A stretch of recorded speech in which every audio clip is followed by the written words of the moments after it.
자외선이 세면은 어떻게 관리해야 될까요? 당연히 차단을 해줘야겠죠? 제가 어떻게 하는지 참고를 하시면 좋을 것 같아요. 일단 전체적으로 선크림을 다 발라주고요. 거기에 더해서 땀이나 유분에 의해서 번들번들 그런 현상에 있어서 사용해드린 걸 추천드리고 있어요. 조금 유별나다 남들이 하더라도 내가 피부에 그만큼 진심인 분들 같은 경우에는 그 정도까지 해주시면 좋을 것 같고요.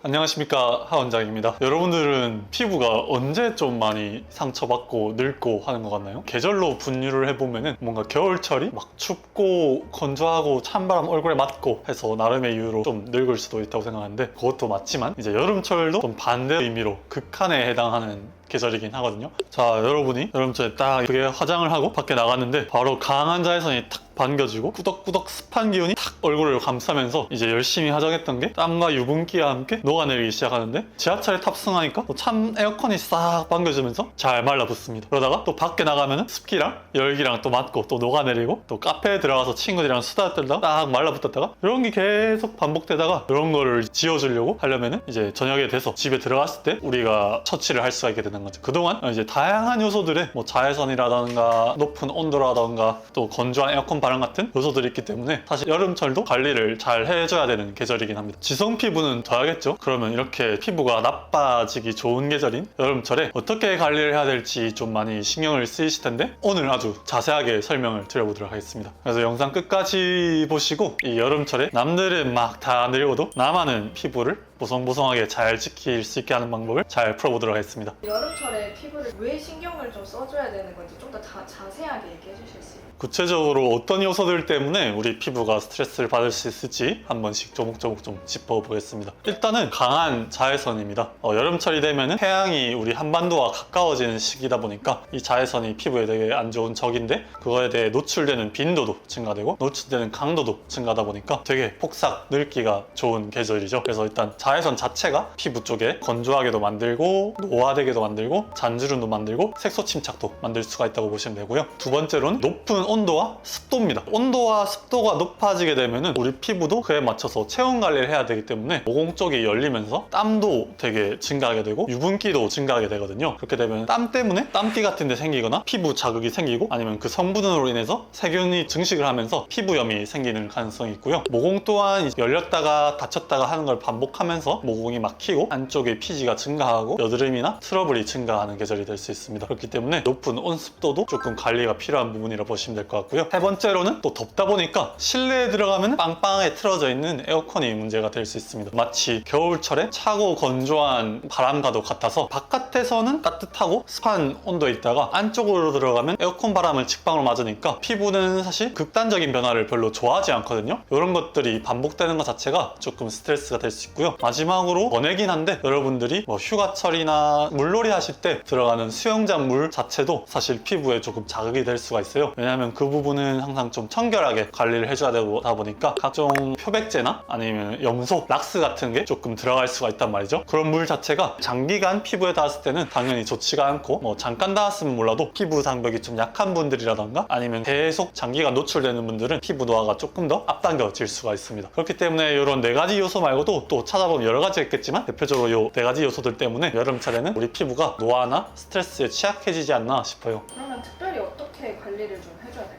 일단은 요소별로 조금 설명을 들어보면 좋을 것 같은데요. 자외선이 세면은 어떻게 관리해야 될까요?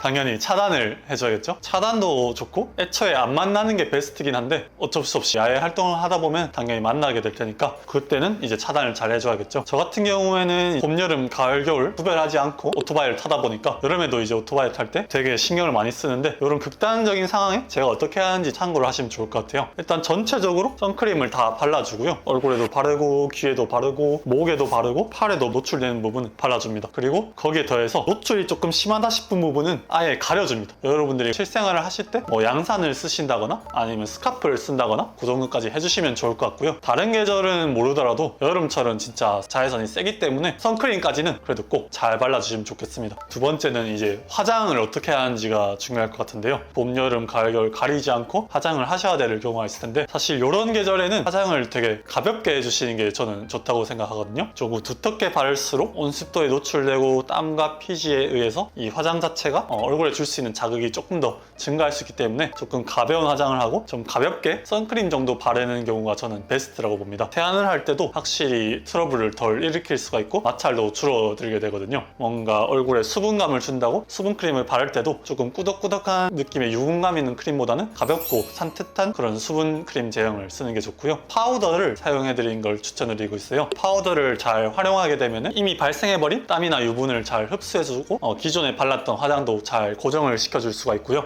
이것 또한 피부에 조금 트러블을 일으킬 수는 있기 때문에 전체적으로 과하게 바르실 필요는 없으시고 약간 번들거리는 부분만 가볍게 톡톡 해주시면 좋을 것 같고 이 파우더 자체도 논 코메도제닉으로 이제 나오는 상품들이 있기 때문에 그런 점을 잘 살펴보시고 발라주시면 이런 열기나 높은 습도 때문에 화장이 망가지고 얼굴이 조금 번들번들거리는 부분을 잘 고정해 줄 수 있지 않을까 싶습니다. 어쨌거나 이런 온도와 습도의 변화를 계속 많이 주지 않는 방향으로 본인 일상생활을 조절해 주시면 좋을 것 같습니다. 그리고 마지막으로 수영장 물 자체가 얼굴에 줄 수 있는 자극에 대해서 설명을 해드렸는데요. 지금 휴가철이 시작하는 상황인데 여러분들이 재밌게 수영하거나 바닷물에서 수영하거나 하고 나왔을 때는 그대로 말리진 절대 마시고 추가적으로 샤워를 꼭 해주셔서 본인 피부나 몸에 묻었던 수영장 물이라던가 바닷물을 잘 씻어내고 보습까지 깨끗하게 마무리해 주시는 것이 그런 성분으로부터 얼굴을 좀 지키는 방법이라 말씀드릴 수 있을 것 같습니다. 여름철 피부 관리에 대해서 말씀을 드려보았는데요. 안 좋은 상황에 많이 노출이 되다 보니까 얼굴 쪽에 좀 트러블이 많이 일어나거나 다른 계절에 비해서 조금 신경이 쓰이실 수가 분명히 있을 텐데 아까 제가 설명드린 방법으로 관리를 해보면 확실히 도움이 될 것 같고 이렇게 관리가 힘든 계절에는 쌩얼에다가 가벼운 수분크림, 선크림 정도 바르는 게 가장 좋지 않을까 싶고요. 그런 부분 좀 잘 참고하셔서 관리를 잘 해보면 좋을 것 같습니다. 이상 하원장이었습니다. 감사합니다.